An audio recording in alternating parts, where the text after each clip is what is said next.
rate your worry on just the Suns overall. Like we and them had higher expectations for themselves, and here they are now. My worry is a 7. And I give it a 7 because like I'm not gonna give it a full 10 because it's like not over. But like their big three like has historically over the last couple years from Devin Booker last year and even part of this season and Bradley Beal for the last couple years and Kevin Durant ever since the Achilles injury, like they're always missing time. And granted, Beal just came back again, so they finally played with the big three again.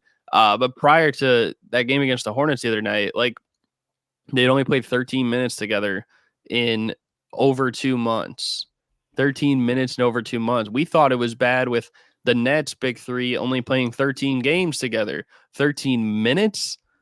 Geez. Okay. Like, so that's the first thing. And hopefully they're going to, stay healthy, but it's just hard to even expect that they will, at this point, especially if I'm Bradley Beal. Like, I'm pretty sure you're already out of all NBA or, those sort of conversations. So, like, if there's another game where it's like, I'm not feeling like 100%, you might miss that game. Like he might say like, you know what? Like, we got Kevin and, Devin Booker out there. Like they can kind of take care of business and I'm a rest, make sure I'm good for the playoffs. But that the NBA is trying to like cut out this like almost load managing type of thing. And in the last couple of years, it did work maybe to an extent with the Spurs. It worked, with the Raptors with Kawhi that one year, but it just doesn't work out in the recent years the same way. So I just think like when they don't have a point guard, because they don't have a point guard, they're asking Devin Booker to basically play point, and maybe he's done about as good as he could, but he's not a true point guard. He's a combo guard. And, like Kevin Durant is frustrated. And when Kevin Durant gets frustrated, what usually happens? He wants to go elsewhere. Like he got frustrated with the Thunder, went to the Warriors. He got frustrated with the media's perception of him with the Warriors, went to the Nets, got frustrated with the Nets, requested a trade, got shut down for that offseason. He tried to play it out, requested a trade again. Now he's frustrated with the Suns. So like what do we think is going to happen if things don't change? And I feel like their bench just absolutely is mid, and that's maybe even being generous because I feel like they have a lot of guys on that bench that are just old. And not only that, but like Frank Vogel, I don't know, like he just makes like really bad decisions as well. Yes. There's too many times I'm seeing like 5 players on the court and none of them are named Kevin Durant or Devin Booker or Bradley Beal. And it's not even that it's just like, I get it, they've had injuries, but like there's been a decent amount of games where like Durant and Booker have played still where he's doing that. And like you can't have a lineup out there that's led by Eric Gordon. You can't. You can't have a lineup out there that's led by Grayson Allen or Josh Okogie. Like you're gonna lose that lineup. I mean, you probably remember. I think both of the games with the Lakers and the Suns. I think both the games that Booker did not play against you guys. You guys were down like 15 going into the fourth quarter. Durant's out. Like even though he had sat out like 4 minutes at the end of the third quarter, he waits to bring him in until like halfway through the fourth quarter. By that time, you guys were winning both those games. I don't know if you remember those games, but like, yeah. So like, it's just bad. And I've already said like their center position stinks. Like Nurkic, like he's just absolutely washed at this point. Like, and that's no offense to him, but like it's just true. Drew Eubanks, like he's so bad. Like me and my dad call him Drew. You stank. Like, like it's just terrible. Like, like I don't know, like they're asking players to play roles that they can't play.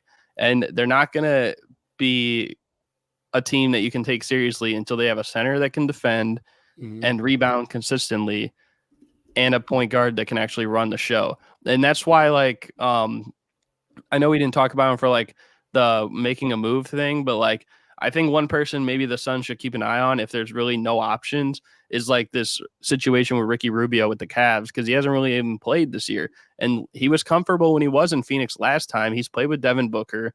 So like maybe you could pick him up for cheap. He could be like a true point guard or something like that. And that might make things a little bit easier, at least from the point guard sense. I don't know. No, that's real, brother. And I ain't gonna lie. I have them, and I know you said I'm not gonna go with 10 because it's not over yet, but I'm at a 10. I am Wow. extremely worried about this team, and for all the reasons you said and more, right?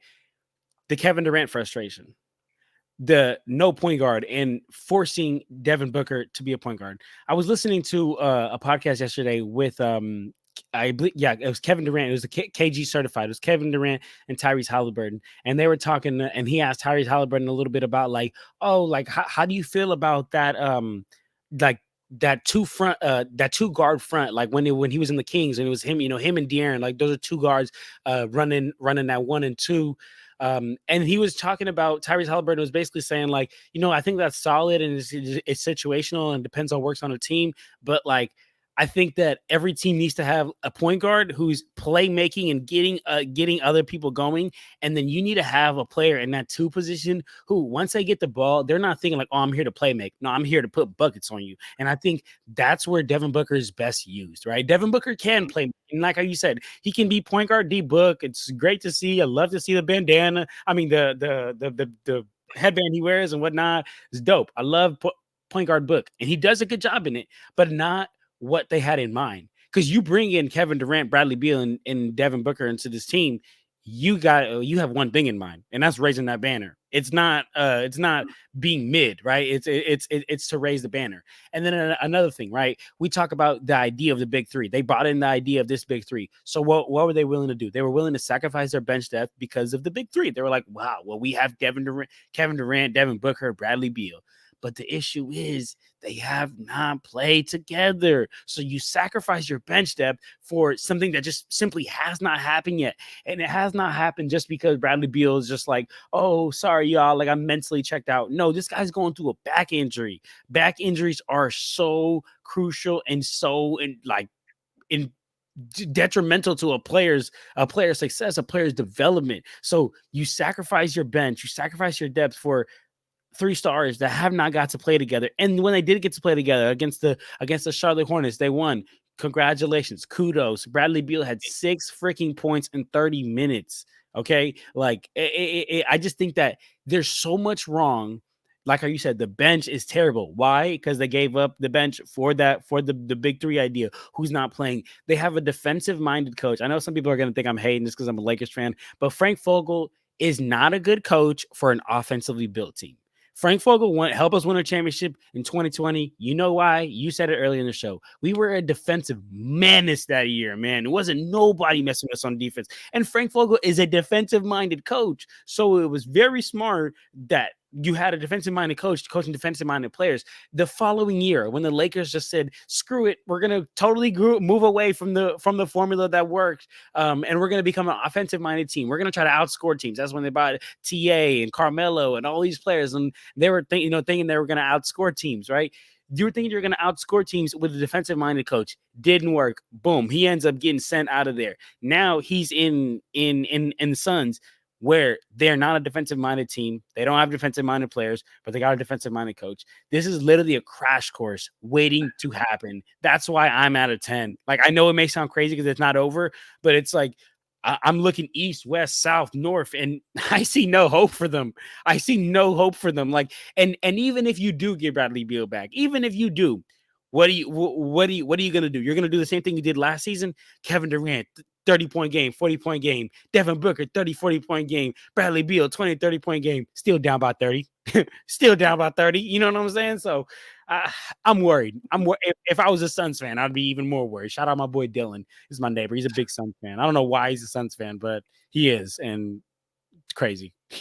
Yeah, I just think like them trading for Bradley Beal was like the worst The thing. worst thing. Even at the moment, I thought it was a bad idea. But like in hindsight too, it's a bad idea. You're just getting another guy who's very injury prone.